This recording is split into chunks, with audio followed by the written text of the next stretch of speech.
السلام علیکم ورحمۃ اللہ وبرکاتہ۔ بسم اللہ الرحمن الرحیم۔ قل اعوذ برب الفلق من شر ما خلق ومن شر غاسق اذا وقب ومن شر النفاثات في العقد ومن شر حاسد اذا حسد۔ کہہ میں پناہ مانگتا ہوں صبح کے رب کی ہر اس چیز کے شر سے جو اس نے پیدا کی ہے، اور رات کی تاریکی کی شر سے جب کہ وہ چھا جائے، اور گھروں میں پھونکنے والوں یا والیوں کے شر سے، اور حاسد کے شر سے جب کہ وہ حسد کرے۔ عتبہ بن عامر کی حدیث ہے کہ رسول خدا صلی اللہ علیہ وسلم نے ایک روز مجھ سے فرمایا، تمہیں کچھ پتہ ہے آج رات مجھ پر کیسی آیات نازل ہوئی ہیں؟ یہ بے مثل آیات ہیں، سورہ فلق اور سورہ ناس۔ جب نبی کریم صلی اللہ علیہ وسلم نے کلمہ حق بلند کیا تو لوگ آپ کے دشمن ہو گئے۔ آپ صلی اللہ علیہ وسلم کے خلاف جادو ٹونے کیے جا رہے تھے تاکہ نعوذ باللہ آپ وفات پا جائیں یا سخت بیمار پڑ جائیں یا دیوانے ہو جائیں۔ شیاطین جن و انس ہر طرف پھیل گئے تاکہ عوام کے دلوں میں آپ صلی اللہ علیہ وسلم کے خلاف اور آپ کے لائے ہوئے دین اور قرآن کے خلاف کوئی نہ کوئی وسوسہ ڈال دیں، جس سے لوگ بدگمان ہو کر آپ صلی اللہ علیہ وسلم سے دور بھاگنے لگیں۔ بہت سے لوگوں کے دلوں میں حسد کی آگ بھی جل رہی تھی، کیونکہ وہ اپنے سوا، اپنے قبیلے کے کسی آدمی کے سوا کسی دوسرے شخص کا چراغ جلتے نہ دیکھ سکتے تھے۔ ان حالات میں رسول خدا صلی اللہ علیہ وسلم نے سے فرمایا گیا، ان لوگوں سے کہہ دو کہ میں پناہ مانگتا ہوں طلوع صبح کے رب کی تمام مخلوقات کے شر سے، رات کے اندھیرے اور جادوگروں جادوگرنیوں کی شر سے اور حاسدوں کے شر سے، اور ان سے کہہ دو میں پناہ مانگتا ہوں انسانوں کے رب، انسانوں کے بادشاہ، انسانوں کے معبود کی ہر اس وسوسہ انداز کی شر سے جو بار بار پلٹ کر آتا ہے اور لوگوں کے دلوں میں وسوسے ڈالتا ہے، وہ شیاطین جنوں میں سے ہوں یا انس میں سے۔ یہ اسی طرح کی بات ہے جیسی حضرت موسیٰ علیہ السلام نے اس وقت فرمائی تھی جب فرعون نے برے درمیان میں ان کے قتل کا ارادہ ظاہر کیا تھا۔ وَإِنِّي عُذْتُ بِرَبِّي وَرَبِّكُمْ أَن تَرْجُمُونِ، میں نے اپنے اور تمہارے رب کی پناہ لے لی ہے اس بات سے کہ تم مجھ پر حملہ کرو، سورہ دخان۔ دونوں مواقع پر اللہ کے جلیل القدر پیغمبروں کا مقابلہ بڑی بے سر و سامانی کی حالت میں بڑے سر و سامان اور وسائل و ذرائع اور قوت و شوکت رکھنے والوں سے تھا۔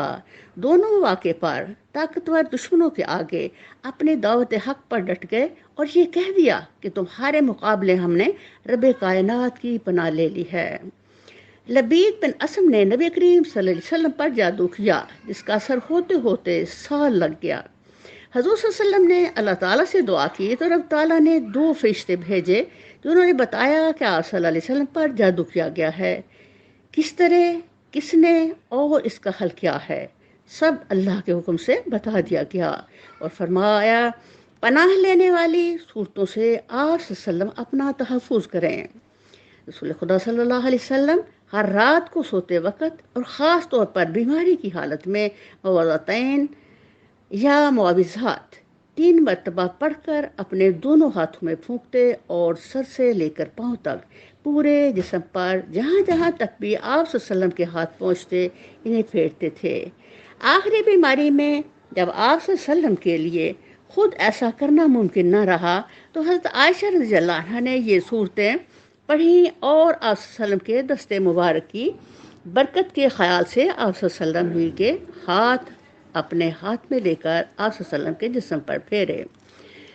عثمان بن ابی بالعاص رضی اللہ عنہ نے حضور صلی اللہ علیہ وسلم سے شکایت کی کہ میں جب سے مسلمان ہوا ہوں مجھے ایک درد محسوس ہوتا ہے جو مجھ کو مارے ڈالتا ہے۔ آپ صلی اللہ علیہ وسلم نے فرمایا اپنا سیدھا ہاتھ اس جگہ پر رکھو جہاں درد ہوتا ہے، پھر 3 مرتبہ بسم اللہ کہو اور 7 مرتبہ یہ کہتے ہوئے ہاتھ پھیرو، اعوذ بعزت اللہ و قدرتہ من شر ما اجد و احاذر، میں اللہ اور اس کی قدرت کی پناہ مانگتا ہوں اس چیز کے شر سے جس کو میں محسوس کرتا ہوں اور جس کے لاحق ہونے کا مجھے خوف ہے۔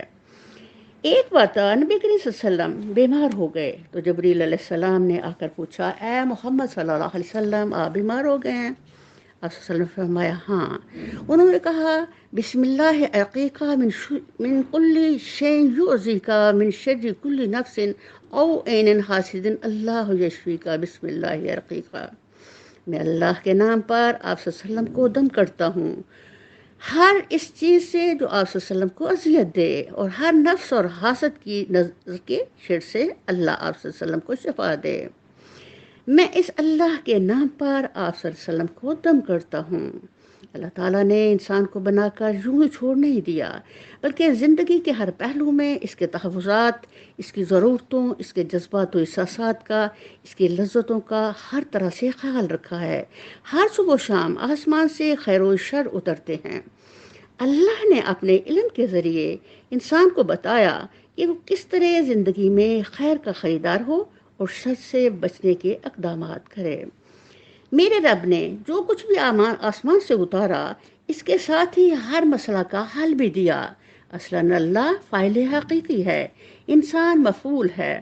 اللہ کی دی ہوئی ہدایت اور مدد کے بغیر یہ ایک قدم بھی نہیں اٹھا سکتا۔ جو انسان اپنی حیثیت کو سمجھ لے گا، وہ زندگی میں کبھی بھی بے مہار اونٹ بن کر نہیں جیے گا، بلکہ ہر قدم پر، ہر مسئلہ پر، ہر سانس کے ساتھ اللہ کی پناہ، اس کی مدد اور اس کی ہدایت کا اپنے آپ کو محتاج سمجھے گا۔ اللہ کی مدد سے صرف زندگی کی آزمائشوں، امتحانوں اور مشکلات میں آسانی پائے گا، بلکہ ہر قدم پر دنیا آخرت کی کامیابی کا خریدار بھی بن جائے گا۔ یہ زندگی حقیقت میں ایک امتحان گاہ ہے، کیونکہ اللہ تعالیٰ نے انسان اور ابلیس دونوں کو زمین میں اتارا۔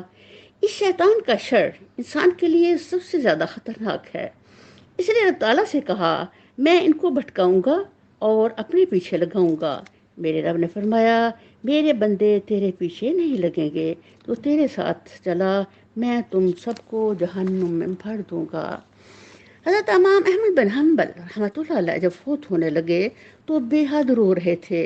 جب لوگوں نے پوچھا حضرت کیا چیز آپ کو اتنا رلا رہی ہے، جہنم کا خوف یا موت کا خوف؟ فرمایا مجھے کسی چیز کا ڈر نہیں، میں تو اس لیے رو رہا ہوں کہ کہیں جان نکلنے کے وقت جب کہ میں کمزور حالت میں ہوں گا، اس وقت کہیں مجھ پر شیطان مردود حملہ نہ کر دے۔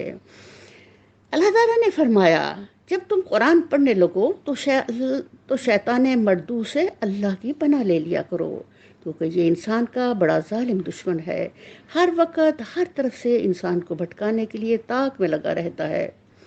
یہ غفلت میں ڈوبا ہوا انسان اس کے اس چیلنج کو جس نے اللہ تعالیٰ کو دیا بھول چکا ہے۔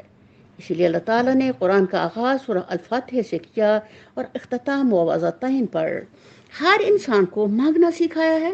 پہلے کہہ اے رب میں آپ کی بندگی کرتا ہوں اور آپ ہی سے مدد چاہتا ہوں، اور سب سے بڑی مدد جو مجھے درکار ہے وہ یہ کہ مجھے سیدھا راستہ بتائیے۔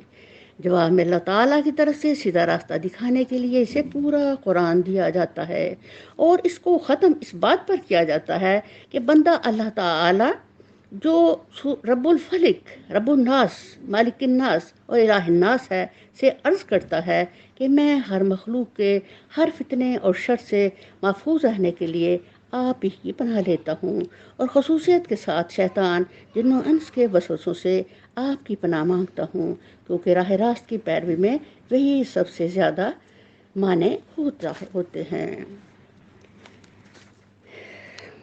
اے انفس و آفاق میں پیدا تیرے آیات، اے انفس و آفاق میں پیدا تیرے آیات، حق یہ ہے کہ ہے زندہ و تابندہ تیری ذات۔